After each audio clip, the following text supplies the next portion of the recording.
not very many others.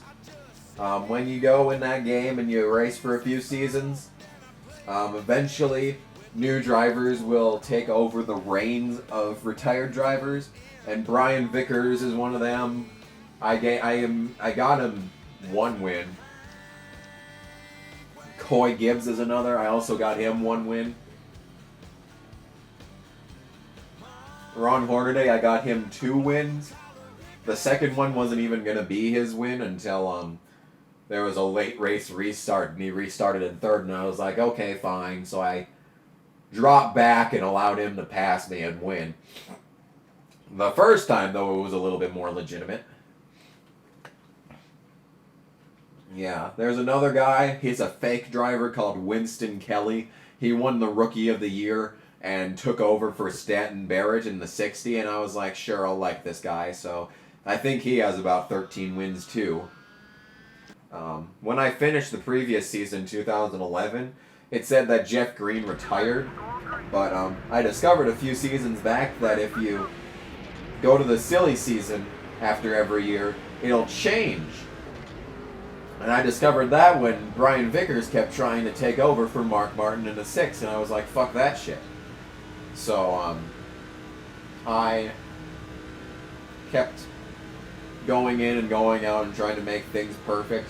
And eventually I got Brian Vickers into Mike Skinner's car, Coy Gibbs into Kyle Petty's car, Ron Hornaday into Greg Biffle's car.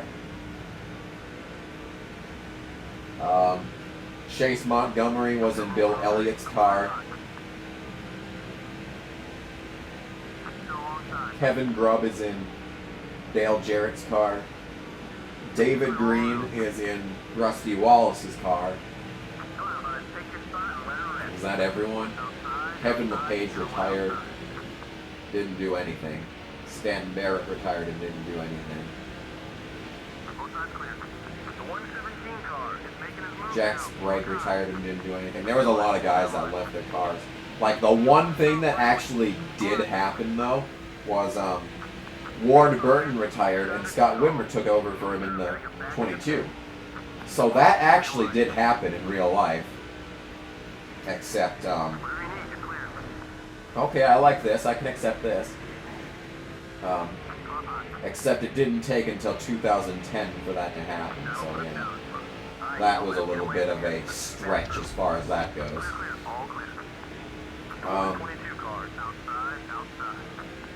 It's really crazy what happened in that save.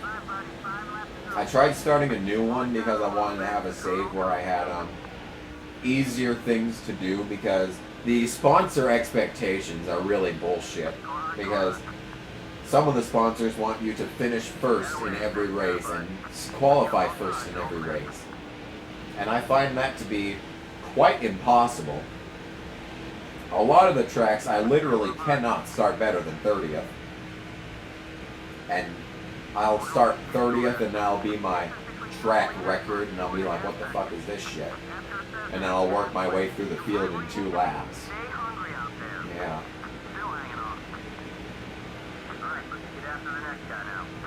So yeah, I'll have a lot of sponsors that'll say, qualify first for every race. And I'll be like, fuck you.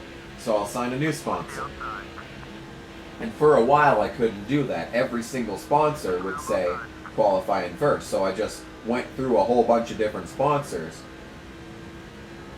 And that guy is driving with a blown engine. Curtis. Where the hell is Tony at? I thought this was Tony, but it's Gregory.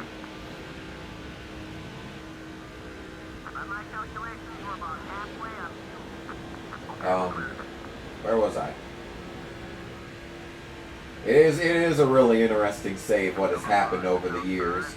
Like, I myself have won 88 races, and that's mostly because the sponsor forced you to finish first in every race. And that's why I lost some of my earlier sponsors, is because I didn't want to do that. I wanted to have other drivers win races, like Jeff Green and Mark Martin. But yeah. Greg Biffle did retire with a win. Brian Vickers has a win. Chase Montgomery has a win. Kevin Grubb, I think, has at least a second place. Because I know David Green has a second place because I was really trying to help him out. I got him to second in Chicagoland, and I was mad that he didn't win.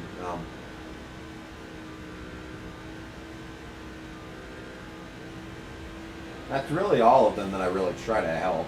I limit myself to Casey Mears, Jeff Green, and Winston Kelly. It used to be just Jeff Green and Winston Kelly, but then suddenly Casey Mears started doing good in a lot more races. He'd be in the top 10 once I worked my way from my 39th starting position up there. And I'd be like, oh, hey, Casey Mears, good job, man. So I'd try to help him to a win, and that would never happen. I remember one race where Jeff Green was leading and Casey Mears was in second, and that was the season, I think, where Jeff Green was getting 6 wins, and I was thinking, you know, I kind of want Casey Mears to get a win, so I tried helping Casey, and I failed, and Jeff Green won. Unfortunately, Jeff Green won the race. But yeah.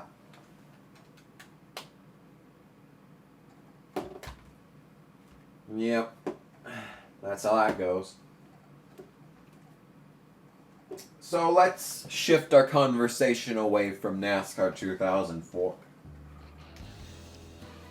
You know, once I think of something else to talk about. That's really all I've been doing besides graduating. That's all I've done. Went to Avengers Age of Ultron, though, and I thought that was a good movie. I also last night watched SpongeBob Movie 2. And I know people said that they didn't think it was a really good movie, and I'm sitting there like, you know, for what this is, it's pretty decent. I didn't think it was that bad of a movie. Like, you look at SpongeBob now, and you look at SpongeBob then, and I sit there and say, this was a very good movie. It wasn't nearly as good as the original, but since when have sequels been any better than the original besides Terminator? And Titanic. Yeah. And Spider-Man. There's a lot of sequels that were really good.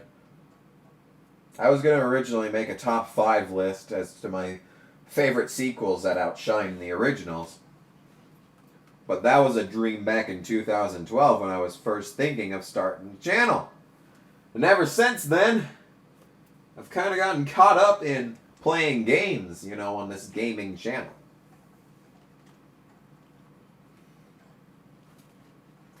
I wasn't really that big of a fan of Disturbed, but now I am in love with Disturbed. I really hope they get back together soon.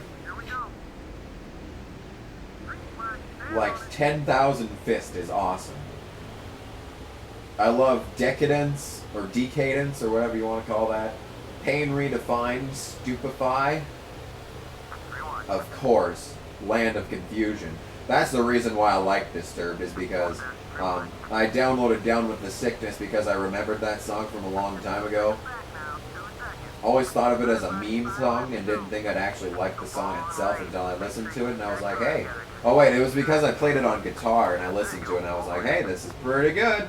And then I started listening to a lot more Disturbed, and that's when I learned that Decadence was in Need for Speed Most Wanted, and Inside the Fire was in Madden 09.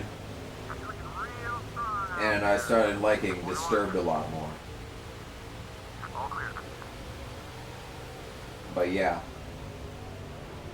I really liked Disturbed. I hope they get back together.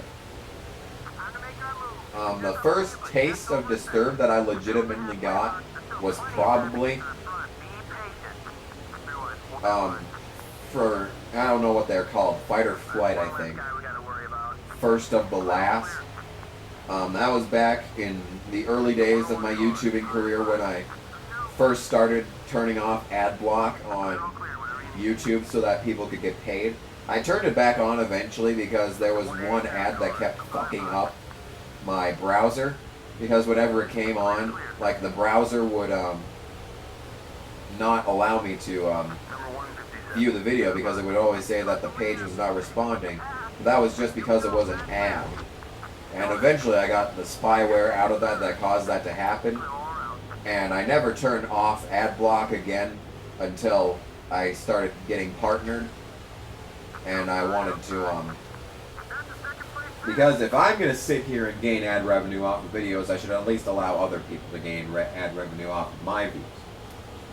So I turned off ad block on YouTube. And that's how that went. But getting back to the point, that was when I first heard of Fight or Flight First of the Last, and that has the guitarist from Disturbed, I think. And and it kept saying that I should buy this, and I was like, okay, fine, ad, I will buy this. So I went to iTunes and I bought it, and I thought it was a pretty good song for a while until it got old. And that was my first taste of Disturbed. Any questions?